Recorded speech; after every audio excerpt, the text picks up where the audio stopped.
Africans are standing up for this future.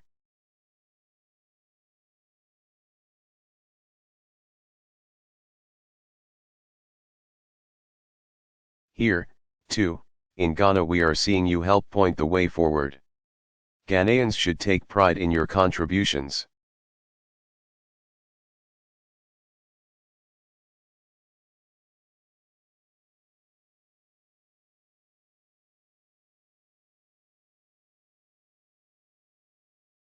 To peacekeeping from Congo to Liberia to Lebanon and your efforts to resist the scourge of the drug trade.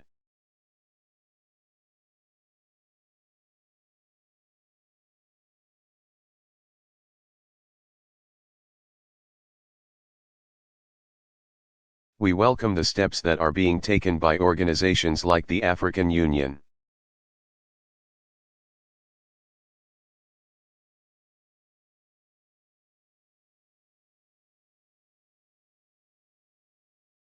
And ECOWAS to better resolve conflicts, to keep the peace, and support those in need.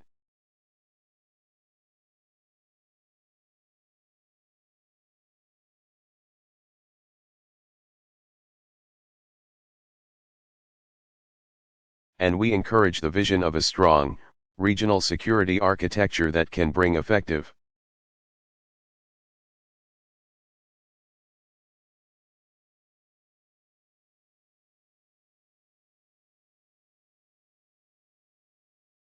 transnational forces to bear when needed.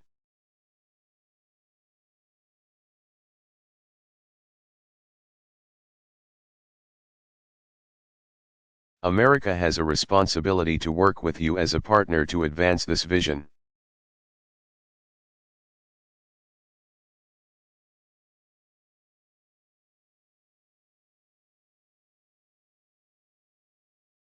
Not just with words, but with support that strengthens African capacity.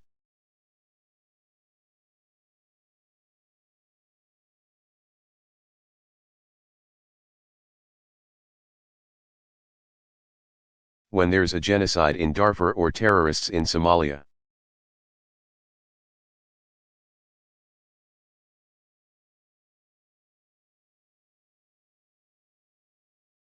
These are not simply African problems, they are global security challenges, and they demand a global response.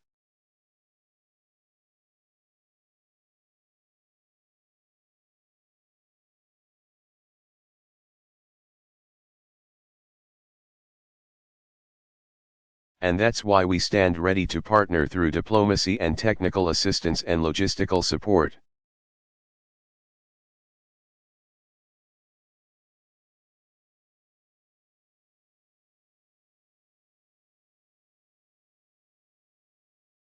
And we will stand behind efforts to hold war criminals accountable.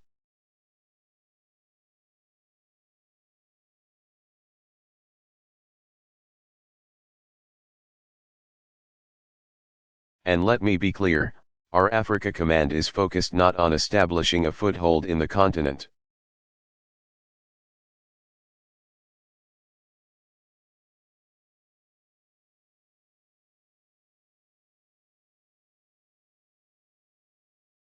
But on confronting these common challenges to advance the security of America, Africa, and the world.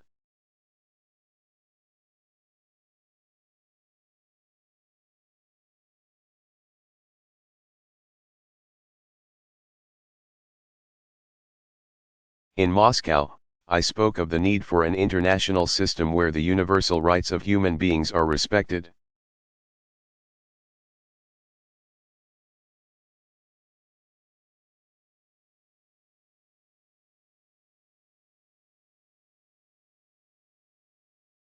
And violations of those rights are opposed.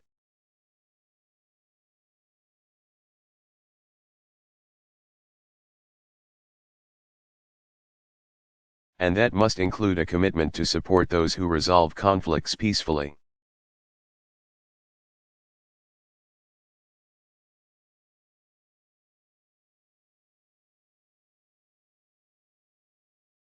To sanction and stop those who don't, and to help those who have suffered.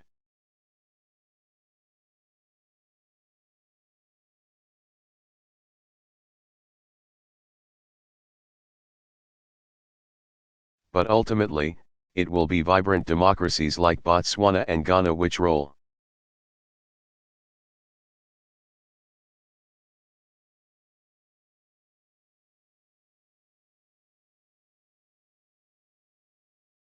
Back the causes of conflict and advance the frontiers of peace and prosperity.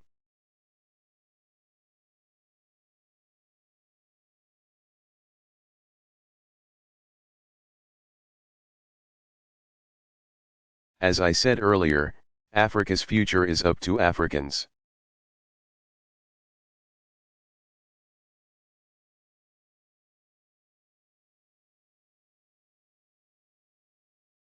The people of Africa are ready to claim that future.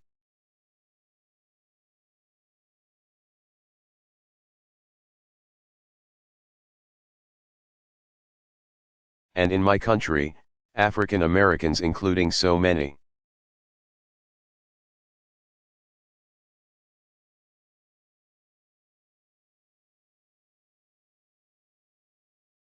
Recent immigrants have thrived in every sector of society.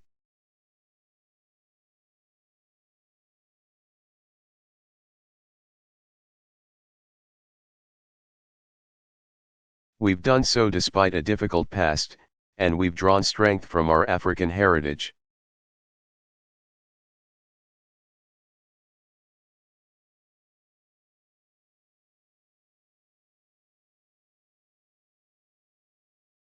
With strong institutions and a strong will, I know that Africans can live their dreams in Nairobi and Lagos.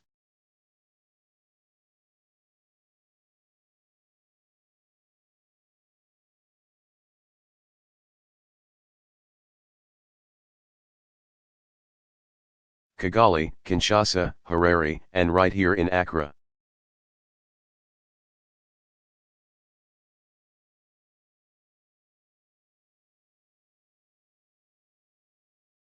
You know, 52 years ago, the eyes of the world were on Ghana.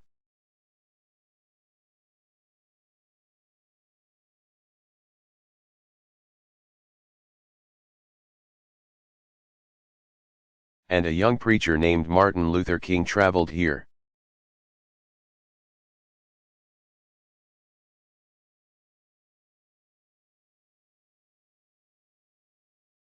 To Accra, to watch the Union Jack come down and the Ghanaian flag go up.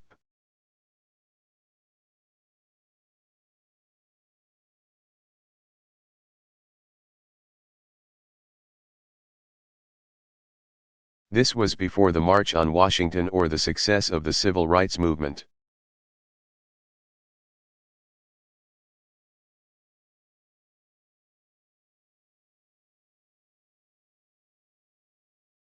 In my country, Dr. King was asked how he felt while watching the birth of a nation.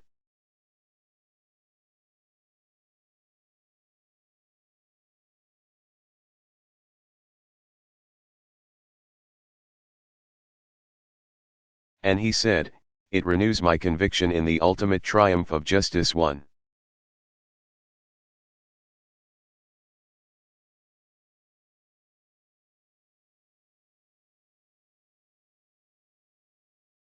Now that triumph must be won once more, and it must be won by you.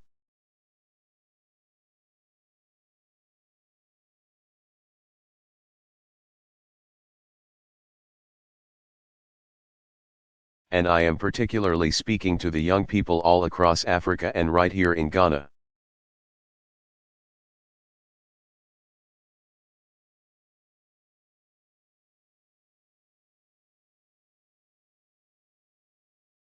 In places like Ghana, young people make up over half of the population.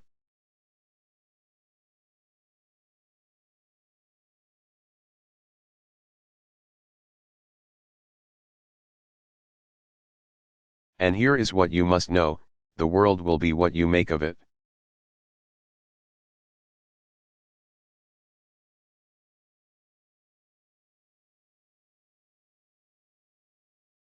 You have the power to hold your leaders accountable, and to build institutions that serve the people.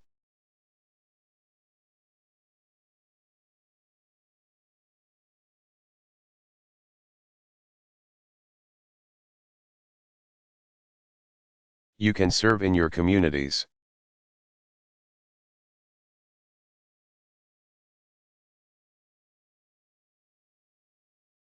And harness your energy and education to create new wealth and build new connections to the world.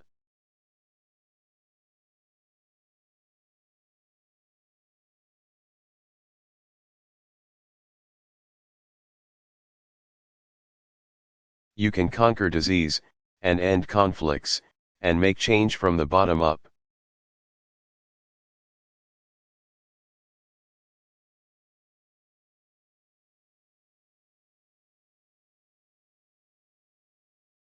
You can do that. Yes, you can, because in this moment, history is on the move.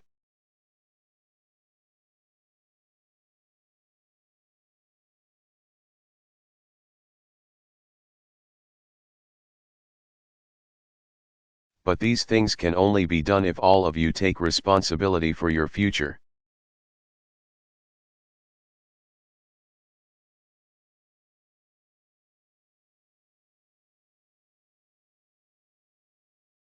And it won't be easy.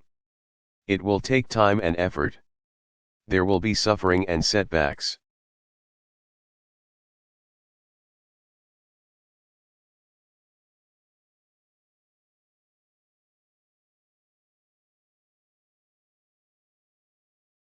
But I can promise you this, America will be with you every step of the way as a partner, as a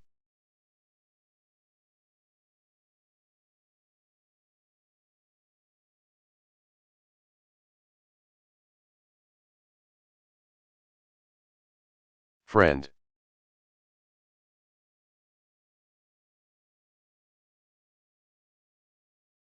Opportunity won't come from any other place, though.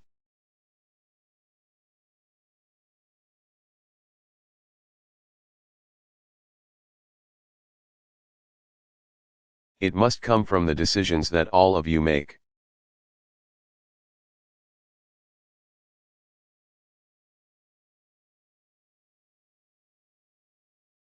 The things that you do, the hope that you hold in your heart.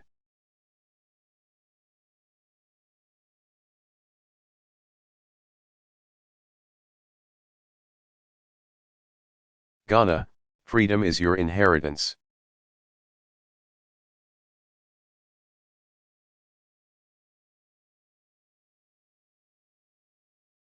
Now, it is your responsibility to build upon freedom's foundation.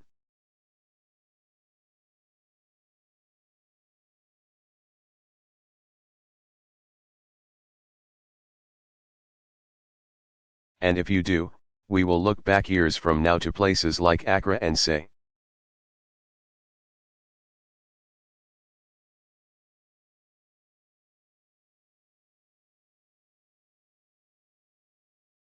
this was the time when the promise was realized, this was the moment when prosperity was forged.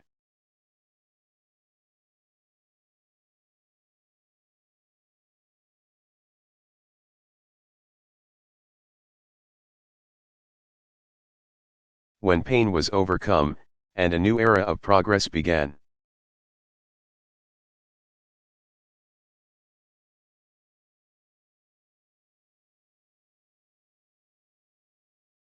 This can be the time when we witness the triumph of justice once more.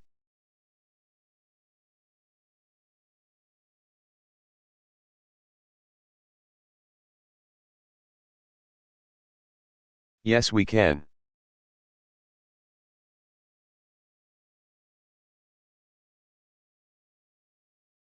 Thank you very much.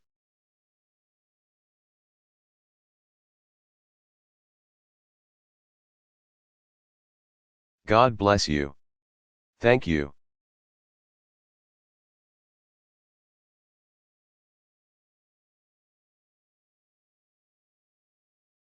One King, M.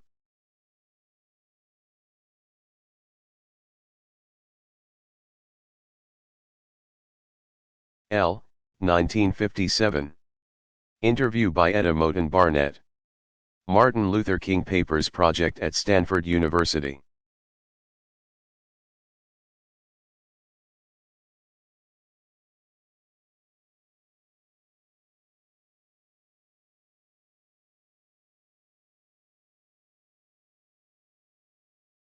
Barack Obama.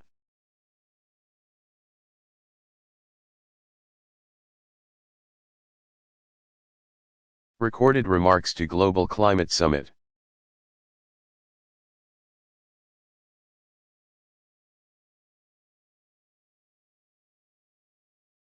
First broadcast November 18, 2008.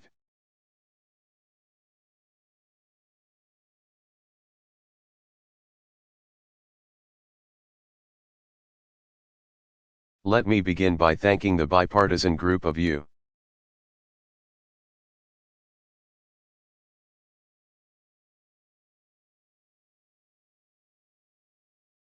As governors who convened this meeting.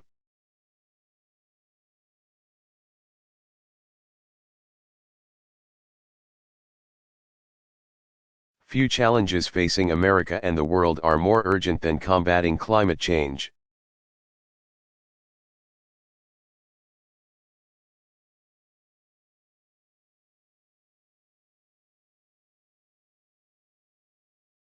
The science is beyond dispute and the facts are clear. Sea levels are rising. Coastlines are shrinking. We've seen record drought.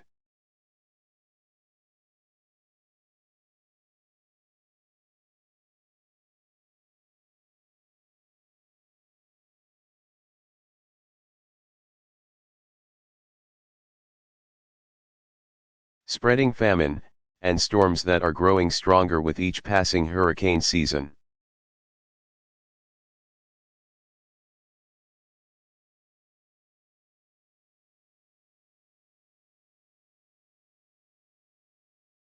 Climate change and our dependence on foreign oil, if left unaddressed.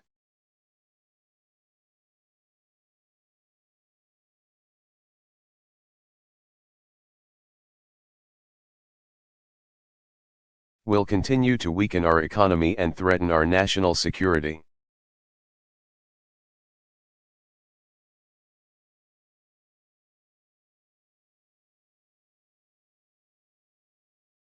I know many of you are working to confront this challenge.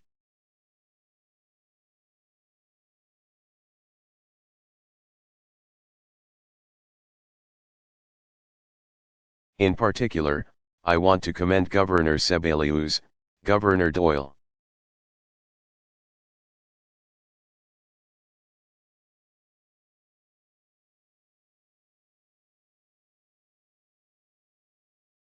Governor Christ, Governor Blagojevic, and your host, Governor Schwarzenegger.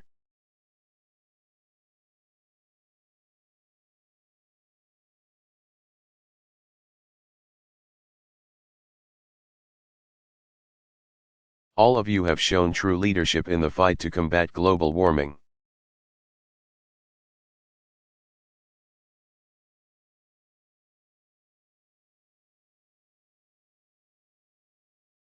And we've also seen a number of businesses doing their part by investing in clean energy technologies.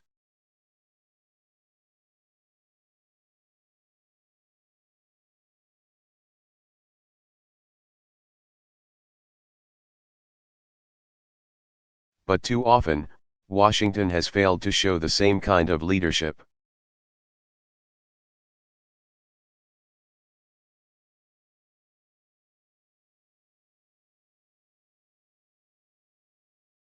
That will change when I take office. My presidency will mark a new chapter in America's leadership.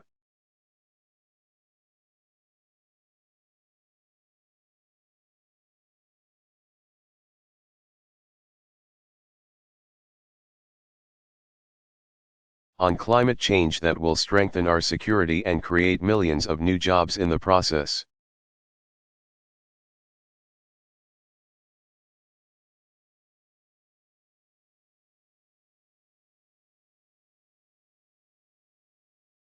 That will start with a federal cap and trade system.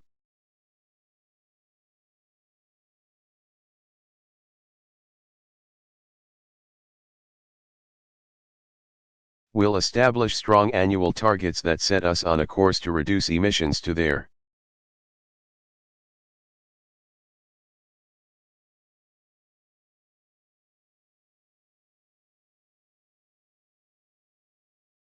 1990 levels by 2020 and reduce them an additional 80% by 2050.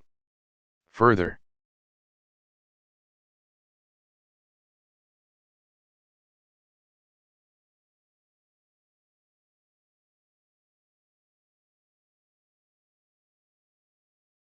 we'll invest $15 billion each year to catalyze private sector efforts to build a clean energy future.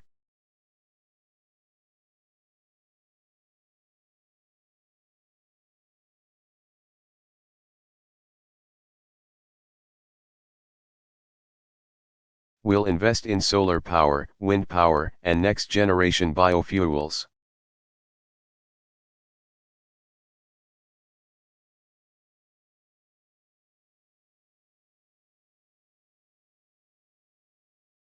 We'll tap nuclear power, while making sure it's safe.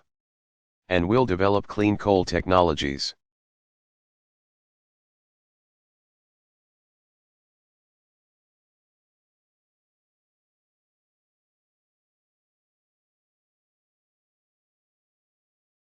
This investment will not only help us reduce our dependence on foreign oil,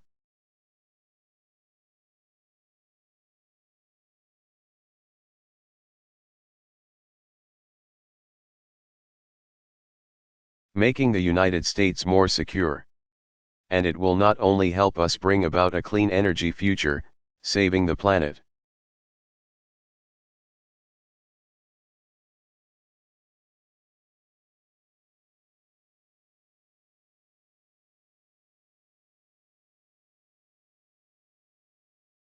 It will also help us transform our industries and steer our country out of this economic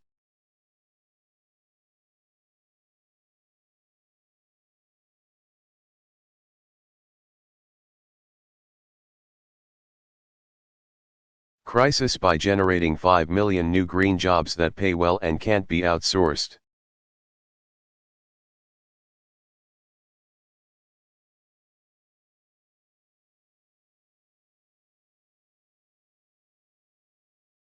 The truth is, the United States can't meet this challenge alone.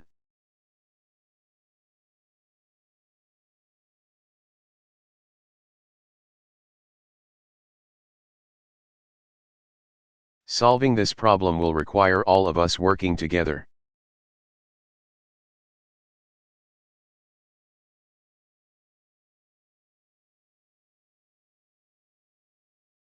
I understand that your meeting is being attended by government officials from over a dozen countries.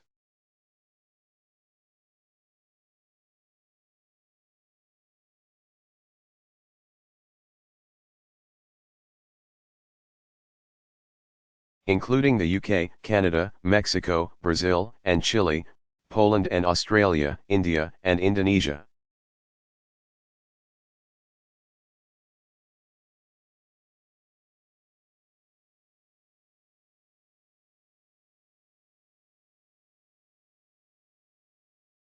And I look forward to working with all nations to meet this challenge in the coming years.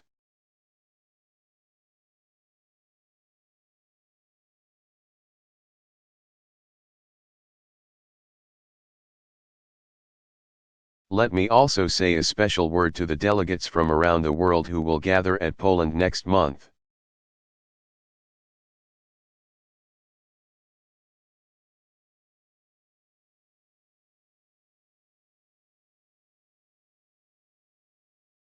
Your work is vital to the planet. While I won't be present at the time of your meeting,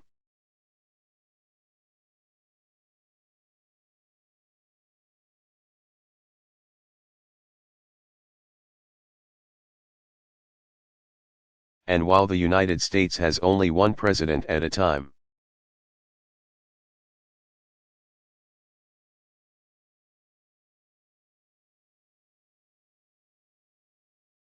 I've asked members of Congress who are attending the conference as observers to report back to me on what they learned there.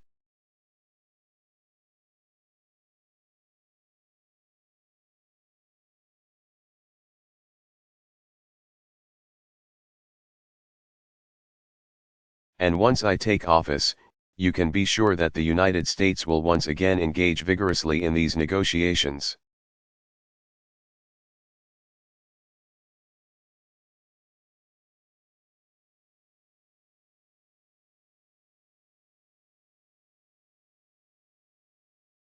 and help lead the world toward a new era of global cooperation on climate change.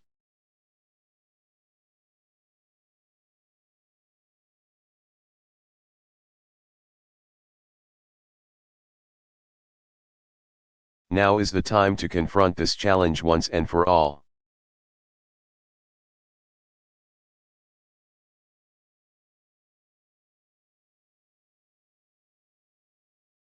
Delay is no longer an option. Denial is no longer an acceptable response.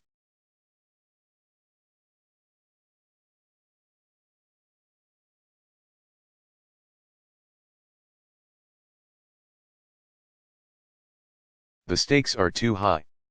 The consequences too serious.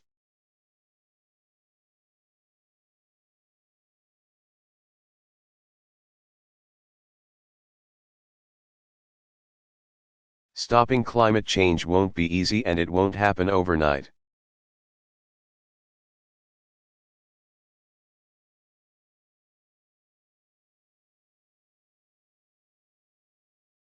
But I promise you this, when I am president.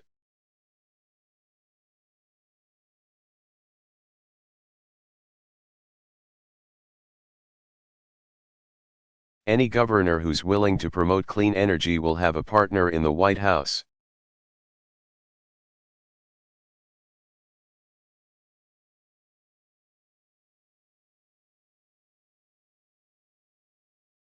Any company that's willing to invest in clean energy will have an ally in Washington.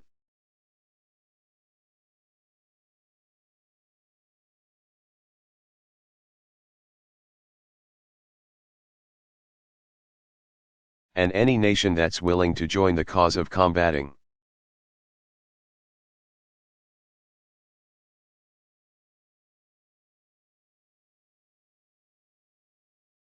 Climate change will have an ally in the United States of America.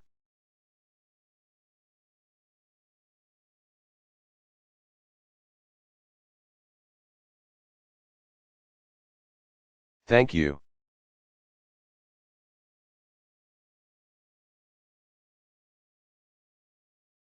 Barack Obama.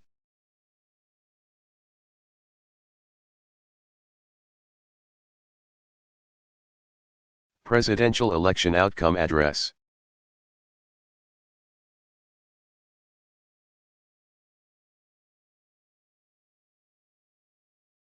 Delivered 9 November 2016, Washington, D.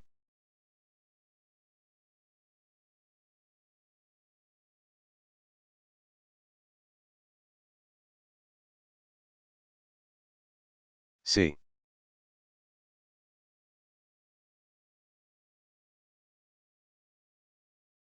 Good afternoon, everybody.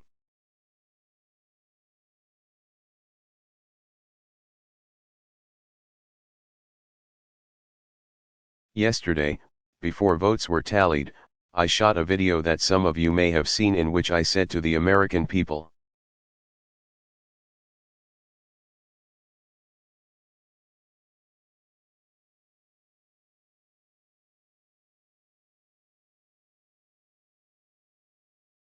regardless of which side you were on in the election,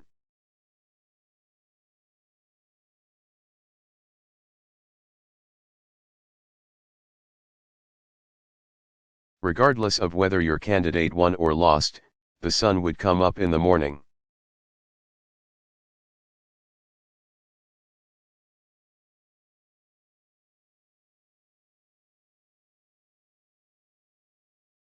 And that is one bit of prognosticating that actually came true.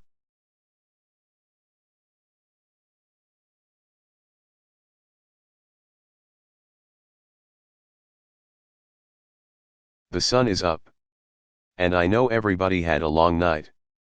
I did as well. I had a chance to talk to President-elect.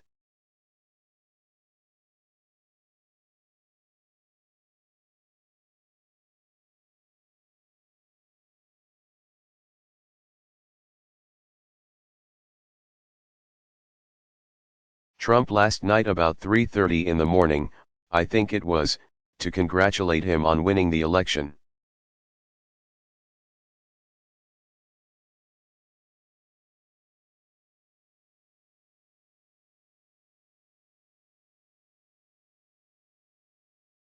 and I had a chance to invite him to come to the White House tomorrow to talk.